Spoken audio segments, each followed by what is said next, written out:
Aurélien Tchouaméni enseña los dientes. Arrancamos.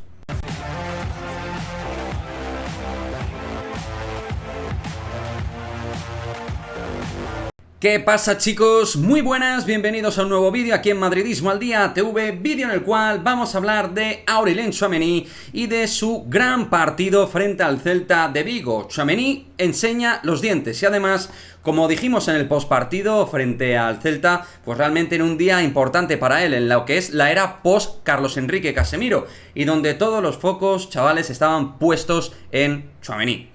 Primero, vamos a contextualizar en forma de estadísticas lo que ha sido el partido de Tchouaméni a nivel de recuperaciones, actividad dentro del terreno de juego a nivel numérico, pero más allá de poner un poquito este tipo de cuestiones un tanto frías, vamos a poner en valor de manera analítica lo que fue el partido en progresión de Tchouaméni, porque es verdad que al principio notamos a un Tchouaméni un tanto incómodo, al igual que al Real Madrid, mediante ese press del Celta de Vigo, ese punto de presión alto que ejerció el Celta de Vigo frente al Real Madrid, bloques muy incisivos intentando hacer que el Real Madrid no tuviera capacidad de salir, de sacar el juego línea por línea, de no poder generar movimiento y ocasiones manifiestas si no fuera con balón largo. En el juego en raso le costó, y a Tchouaméni también, pero es verdad que poco a poco Tchouaméni fue entrando en temperatura y precisamente al margen de la efectividad que tuvimos en algunos momentos de cara a gol, pues el centrocampista es el que marca realmente la temperatura del equipo, y Tchouaméni poco a poco fue elevando su temperatura futbolística para ejercer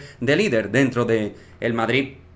en este encuentro, mejorando con balón, con soltura, en los giros y generando movimiento para los interiores, tanto para Luka Modric como para también su gran aliado como Eduardo Camavinga, porque muchas veces veíamos que Tchouaméni y Camavinga se anteponían, ¿no?, en una especie de doble pivote, a veces parecía más un 4-2-3-1, pero vaya, más allá de la cuestión de sistema táctico, sobre todo Tchouaméni fue cogiendo presencia, confianza, solidez y sobriedad dentro de lo que es su juego, tanto con como sin balón. Sin balón ya lo vimos, robos importantes y también participando en 3 de los 4 goles, iniciándolos, como en el primero, mediante el juego aéreo, pero también mediante el robo. El robo, desde luego, es su gran carta de presentación, pero a mí me parece un futbolista que cuando coja más soltura tiene muy buen toque de balón. No es un jugador que te vaya a correr 30 metros en una conducción de ruptura como puede hacer Camavinga. Camavinga es un interior, Tchouaméni es más pivote, y aunque Tchouaméni puede jugar también de interior, sobre todo es un futbolista que va a jugar en esa zona de 5, ese va a ser su puesto, sobre todo ya sin Casemiro, ese va a ser su puesto dentro del Real Madrid. Yo le vi muy bien a nivel de carácter, fue ganando muchísima efectividad en todos los duelos, ayudando mucho a los centrales, tanto a Militao como a Álava, sacando algunos balones importantes también atrás, y creo que estamos presenciando ya pues el crecimiento, que veremos si es más poco a poco o de manera más relámpago. Yo creo que me voy a quedar con esta segunda opción. Confío mucho en su capacidad intelectual, le considero un chico muy inteligente sobre el terreno de juego, le veo muy maduro para su edad y pienso que va a coger el timón de esa zona de 5 defensivo de manera más rápida de lo que muchos podíamos llegar a pensar. Creo que también la necesidad obliga a que Tchouaméni dé ese paso al frente, y ya pudimos ver frente al Celta de Vigo que dio ese paso determinante para ser el 5 titular del Real Madrid, por delante de otras opciones más parcheadas como Camavinga, Toni Kroos o Fede Valverde, incluso en